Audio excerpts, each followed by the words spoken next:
as I look around and see all of Spirit here in this room, and in the magic of that camera in the corner that connects us to the universe, the complete possibility of all. We're actually not disconnected from it at any point. I know I am of that all the time. That is all there is. It's me. All of us are all there is. I am all there is. There is only that. Singularity. The beginning of time, the beginning of the universe. Really, was it the beginning or just the one we can think of? It's all one thing. We are each of that. It is light, love, life, peace, power, beauty, joy. It is all those things. And if that is all that God or Spirit or Source is, and there is no spot it isn't, then I am of it. Each of us is of it. We don't have to ask for it. We don't have to beg it to pay attention because it is us. We are each that. No separation. And in those glorious moments when we recognize there is no separation, glorious is the word.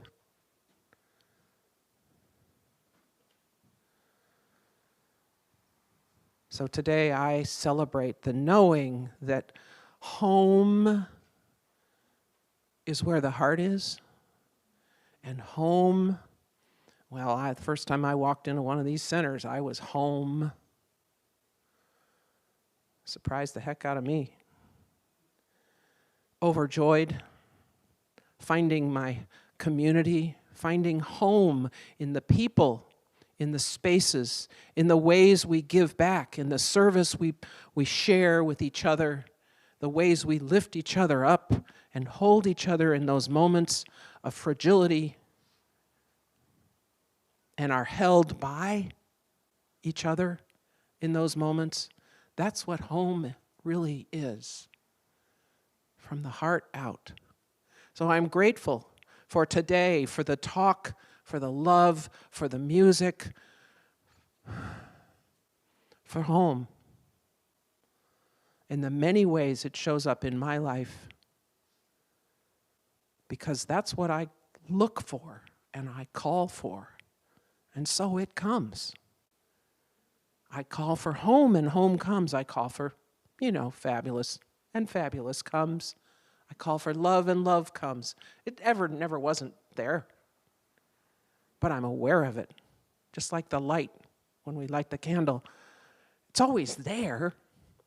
But when we light the candle, we can become aware of it.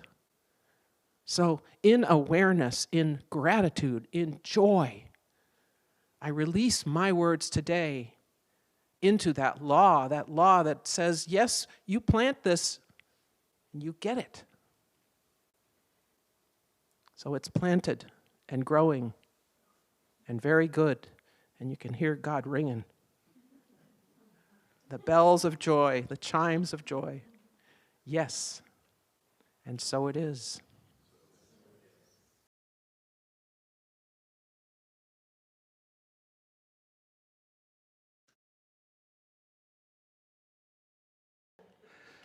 So today starts the season of Advent, and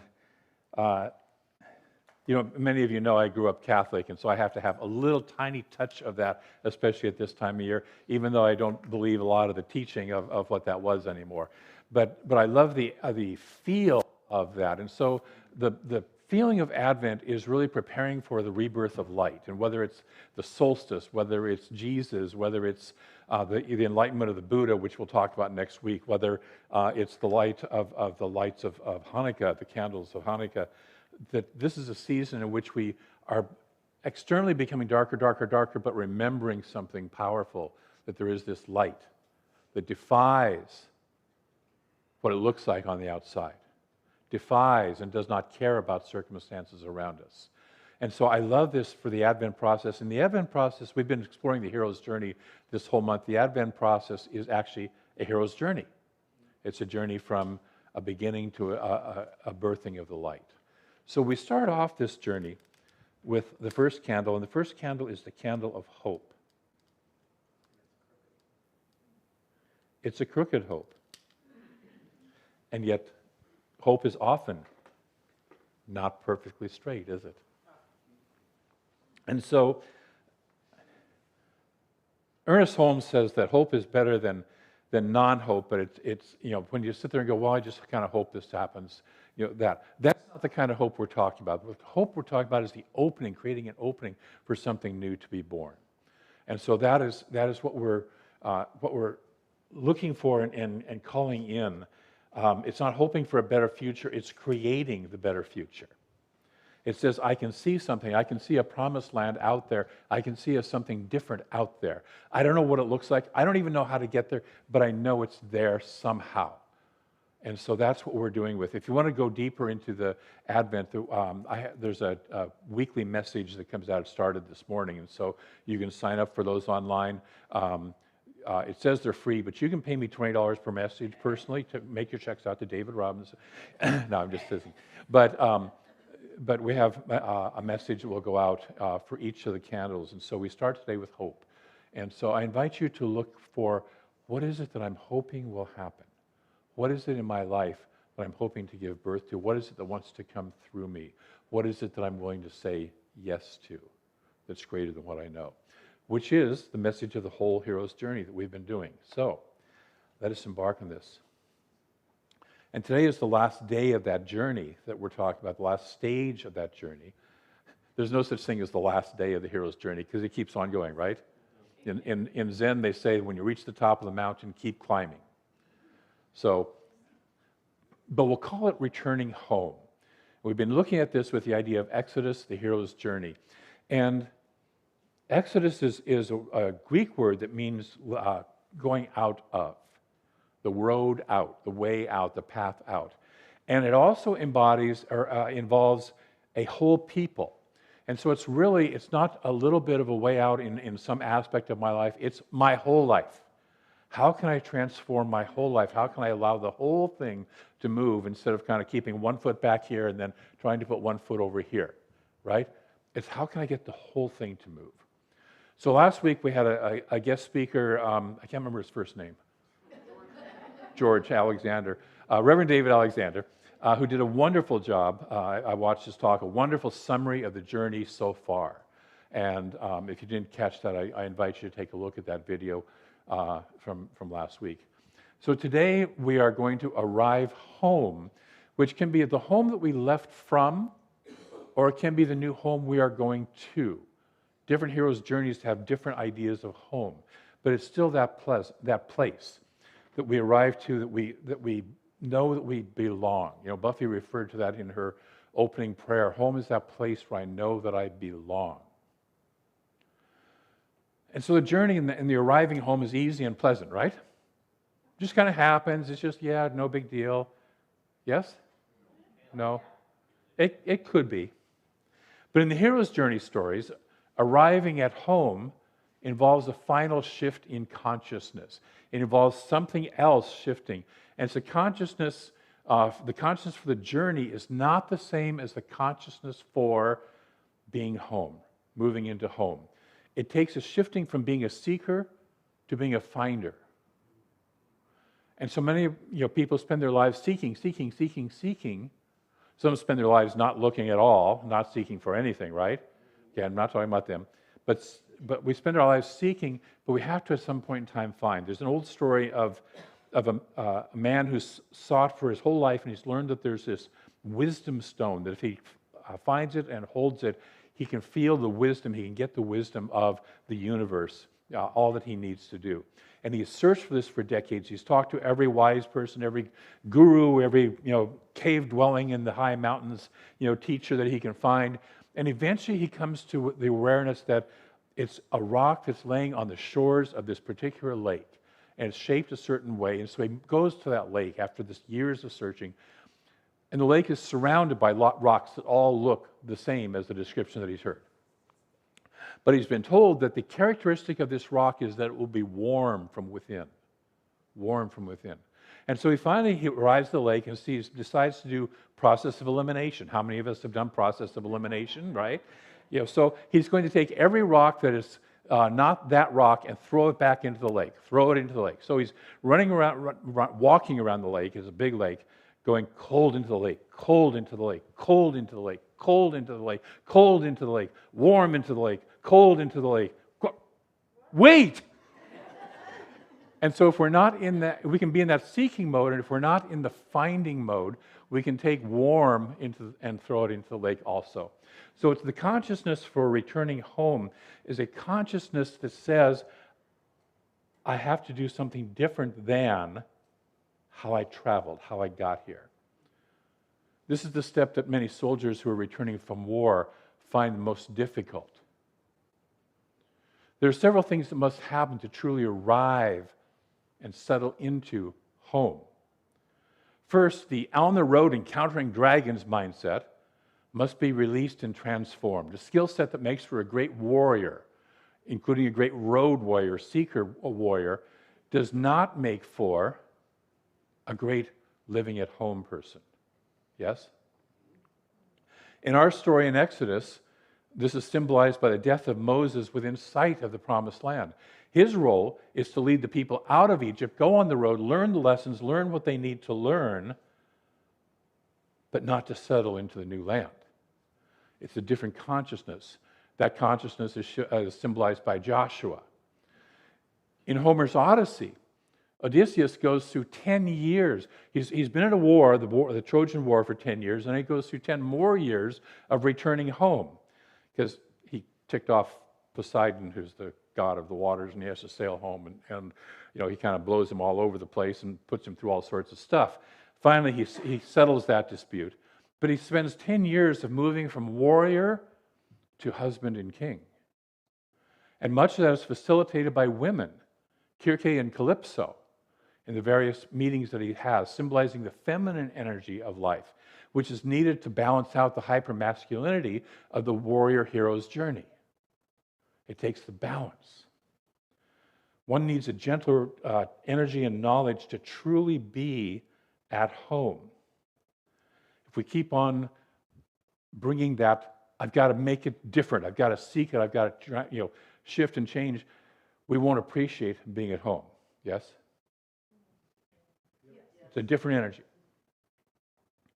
We'll also see this in another aspect in both the story of Parsifal and the Lord of the Rings. So a second aspect then of arriving home involves a cleansing, a removing of that which doesn't belong in the home. And whether it's the new home we're moving into, or we find that the old home has fallen into disrepair. In the Exodus story, which is considered the book of Joshua, which is the book of all the conquest stories of Joshua, and which is a book that upsets a whole lot of people, because how can God call for a genocide of an entire group of people? Most archaeologists and historians today consider it to be, the phrase that I read was, devoid of historical accuracy. Okay? So it did not happen as an actual, factual thing that happened.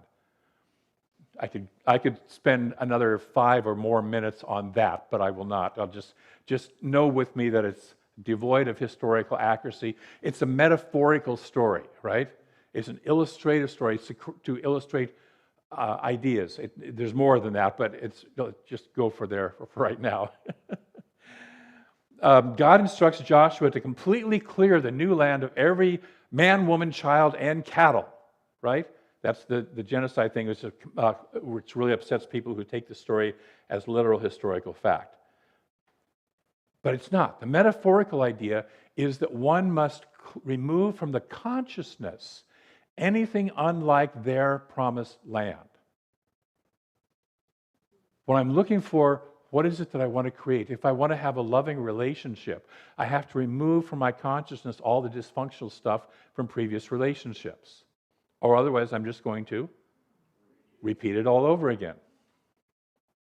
Okay? So we have to remove from our promised land all the doubts, all the dysfunctional beliefs, all the dysfunctional patterns that would undermine our ability to live fully in this new home.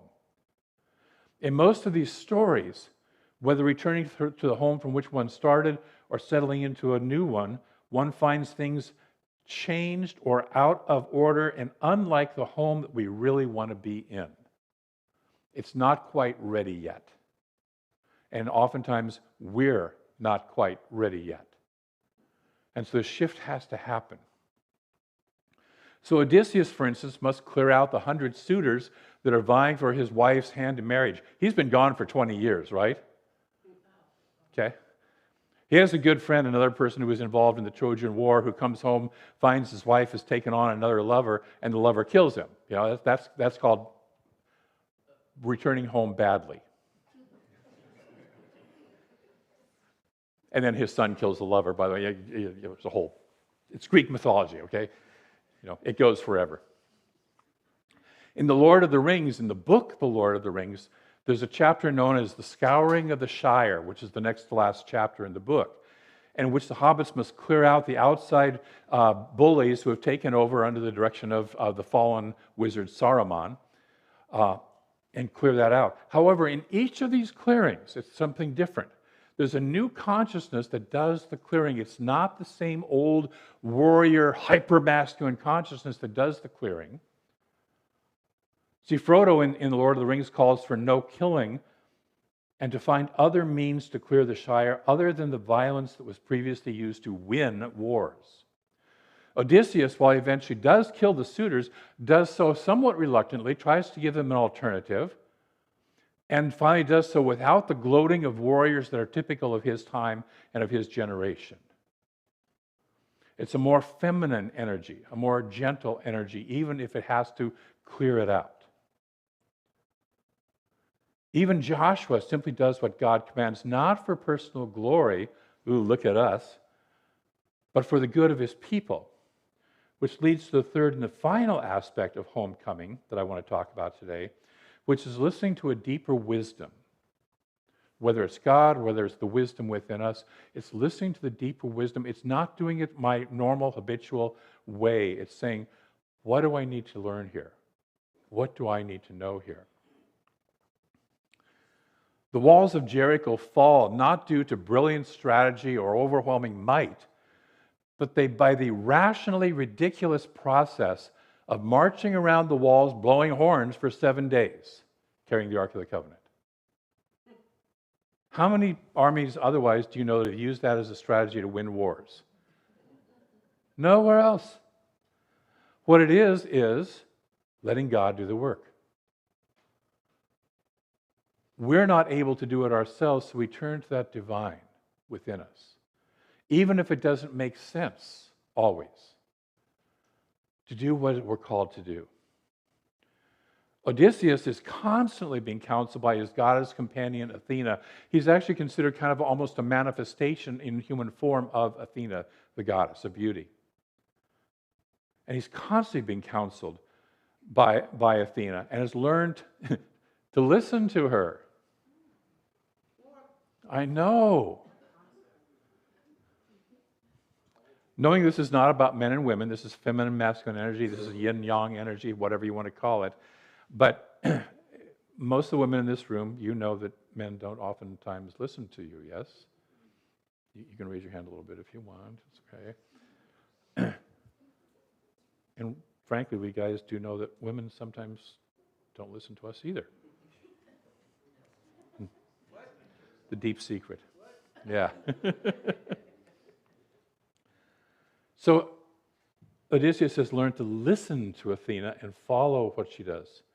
And here we'll take a look at the legend of Parsifal. And Parsifal I mentioned him early on at the start, has gone off to become a knight of the King Arthur's Round Table. He's called that. And he's finally arrived where his ego has wanted to be. He's being a celebrated knight of the round table. And he's there. They're basically celebrating his great accomplishments with a 3-day long party. Don't you love these 3-day long parties, right? You know? And in the middle of this party, right, walks in the divine feminine in the form of what the author of the myth, the story says, describes as the hideous damsel. The hideous damsel. She rides into the celebration party on a decrepit old mule that's lame on all 4 legs. Okay? And the rider goes into great detail of her ugliness and of her unkemptness. And then she recites in detail all the ways that Parsifal has screwed up on his journey. All the things he hasn't done, all the people who have been hurt or even died because he didn't do what he was supposed to do on his journey to becoming the top knight, and all who suffered because he didn't do what he was truly called to do, and finally sends him and 466 other knights, it's a very specific number, I don't know what it means, out to make amends, to do it right, to pick up the pieces and do it. And that's what the feminine, sometimes we think we're home. Have you ever watched a labyrinth, one of the regular, kind of chart style labyrinths? You're walking a labyrinth and you're there and you're almost to the center and you think, oh, I'm going to be to the center. And then you take this turn and it takes you out to the farthest edge away from the center. Yes? Okay? And if you get mad, you don't walk the rest of it, which leads you straight into the center of the circle. And so the divine feminine energy calls us to do what the masculine has failed to do. It calls us to balance out what we need to do.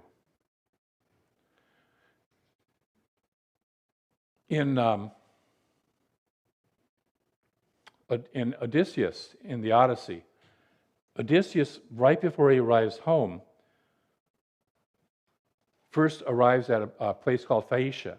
And in Phaeacia, we're going to probably be a good 5 more minutes, just you guys can sit, or we got kids at the back.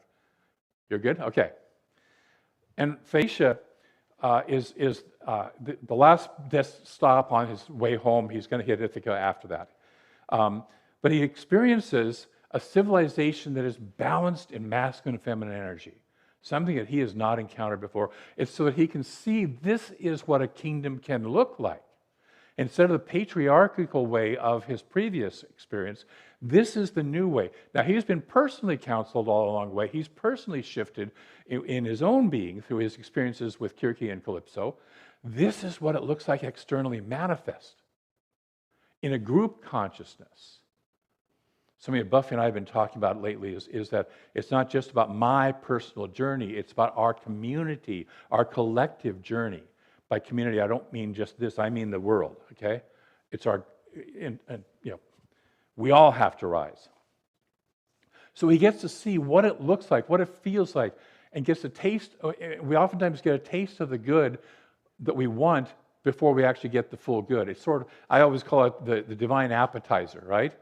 It's like you meet somebody who's almost, not quite perfect, but is a whole lot better than anybody you've met before, or a whole lot better than any circumstance you've been in before.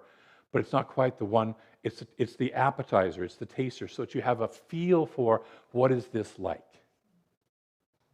But while he's in Phaeacia, a musician sings about the Trojan War itself, and he weeps, deeply weeps, understanding the ramifications of all that he has done in the war and how it's affected the wives and the mothers and the fathers and the sons and the daughters of all the people he's killed in the war.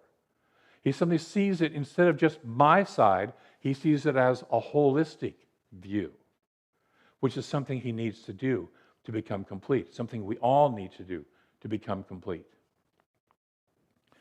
In The Lord of the Rings, Sam and Frodo, who are the co-heroes of the journey, with Frodo representing the masculine and Earth-based Sam representing the feminine, eventually Frodo has to sail off. He can't stay in the Shire anymore after he arrives. He, like Moses and other heroes, saved his home, but is too wounded to live there. And oftentimes the masculine is too wounded to live in its way of being, and it's hardcore warrior energy, it's too wounded to stay, it has to leave so that something new can show up. So what is ours to learn here? First, we must make the journey. We have to make the journey. I read in the meditation today from Richard Rohr, the soul does not move forward by contraction, but by expansion. It moves forward not by exclusion, but by inclusion. It sees things deeply and broadly, not by saying no, but by saying yes. And so that is what our call is to let our soul guide us forward. To say yes, not to hang out in our safe little first home, everything's good, I don't want to know about it, but to say no, I'm going to do something more. So we must make the journey. And when we realize the old home has become too small for our expanding spirit, and we can no longer overeat, overdrink, oversex, overwork, or all the other addictions and distractions that we use to avoid the call from our souls, not you guys, but you know people, right? You've got a cousin thrice removed, yes? Okay. We have to rise up from being, I don't think she's here today, spiritual slackers or life slackers. Kathy used that term a couple of weeks ago, and I loved it. It was a beautiful term. We all have a spiritual slacker within us, yes? Just, hello, my name is David. I have a spiritual slacker within me. Okay. We all have one, but we're called to step out onto the road of life, knowing there is something greater, even if it's not yet seen. Rumi says, as you start to walk on the path appears. As you begin to walk on the path appears. And on the road, we'll face challenges. We'll make mistakes. We'll make mistakes. And we'll have to learn from them. And we'll have to have consequences from them. And yet we also find support, wisdom, and companionship on the road. We find our deeper and more connected and more expanded self. Until eventually, and often right when it seems most hopeless, find our new true home, the one our soul knows. And yet even then we must release the journey, not arriving before we are truly ready, and yet not continuing to seek when we have already really found. And letting the energy of striving for the journey, the striving energy of the journey, mature into a balanced wisdom energy that it takes to be in our true home. So this week I'm going to invite you to do one practice, and that is ask to be shown where you are on your hero's journey. Are you hiding out in your old home? Are you leaving home and saying, yes, I'm willing to go even though I have no clue? Are you on the road itself dealing with dragons or whatever other encounters? Or are you about to arrive home and need to do a shift to arrive home? And then ask your inner wisdom self, what is your next step forward? So we're going to be assisted in this process by some young travelers, wisdom seekers, who are going to come forward and talk to us about what they've been doing in their journey this month on the road of life. We always, for those who are new, do on Fifth Sunday, we involve our youth in the service. Good morning. Okay. Good morning. Are we on? Oh, now I'm on. Hi. So welcome to our Fifth Sunday Youth and Adult Service. As Reverend David said, we like to play with you guys every fifth Sunday. And today, the kids are going to share the heart of what they have explored all month. And what we explored was rooted in love, and specifically the web of belonging. We added two powerful sources of wisdom, one being the soul of an octopus and the 4 agreements. Our youth learned that connection grows when we stay curious, stay kind, and keep an open heart. They're excited to share what they learned, and I invite all of you to consider the ways that you have built your inner wisdom, and consider the ways your outer foundation of what you built in your own home that brings curiosity, kindness, love, and creativity as you listen. All right, see ya. This month, we learned that we're never separate from nature or each other. Everything, people, animals, oceans, trees, and even octopi, is made from the same divine life. And by being curious instead of judgmental, we can feel how deeply we are all connected. That's a part of practicing the first agreement. Be impeccable with your word.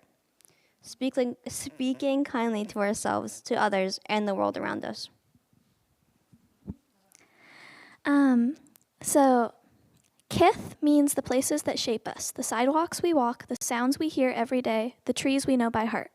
This month we practiced noticing our likes and dislikes without turning them into judgments. That helped us see our environment with new eyes. Just like an octopus explores gently and with curiosity, we learn to practice the second agreement. Don't take anything personally, because the world is always communicating with us, not against us.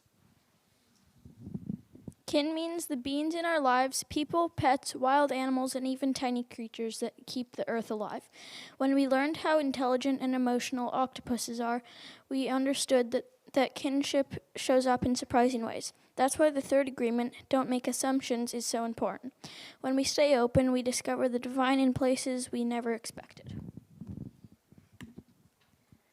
In Science of Mind, we believe that everything is an expression of one life. The ocean, the octopus, each other, and our own hearts.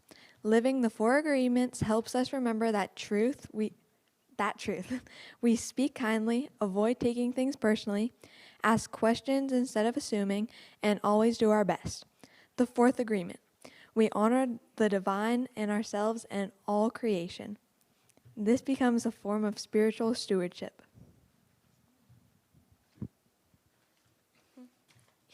Number 5, okay.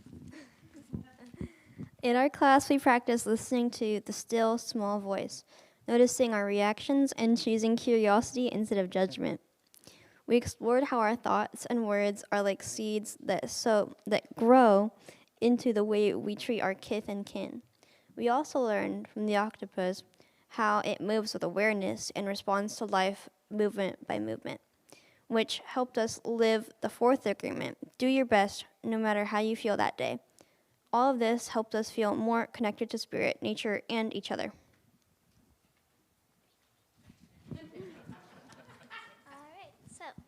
To bring our learning together, we created an art piece called The Web of Belonging. It includes drawings of animals, places, oceans, and creatures, even an octopus, along with notes of gratitude and the 4 agreements, written in our own words. Each part represents someone or something that supports our lives. It's a reminder that connection grows stronger when we practice kindness, curiosity, and awareness. So I'm going to invite all the kids to talk about one thing that they put on this board. We had a little party on a Wednesday to finish up the project, so that was kind of fun. We had pizza and creativity. So I'll invite each of them to come up and talk about an item they put in here, what that means to them, and what makes that a quality that we all see on the outside. Playing soccer brings me joy, and that makes me a happy person. Playing basketball makes me happy, and that makes me a kind person. Walking with horses makes me feel calm and connected and non-judged. Going on bike rides gives me a sense of adventure, and it makes me a curious, open, and adventurous person.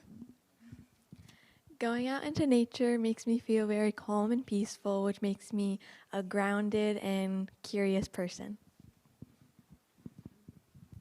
So we're going to take a moment here, and I'm going to pick on a couple of you guys. So Greg's going to walk down and have you guys take a look at that. And I'm going to pick on a couple of you to maybe look at one of those pictures on there or words and talk about what brings you power. What do you see there that creates a sanctuary at home for yourselves? And what quality does that bring out that everybody sees?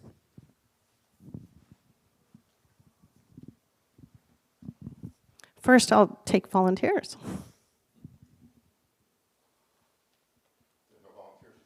Oh, yeah.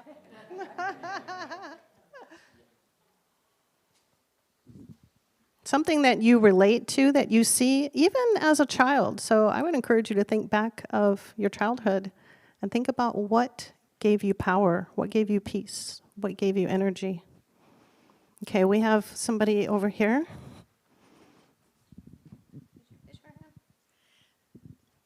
The plants, the nature, that's where I get my energy. Thank you. And for me too, it's being in nature, being near the water, and being with my family in that place, and knowing it's a safe and beautiful place to be. And what kind of person does that make you on the outside that we all see? I'm not a plant, but it makes me grateful. Thank you. We have somebody over here. All the connective lines find their center.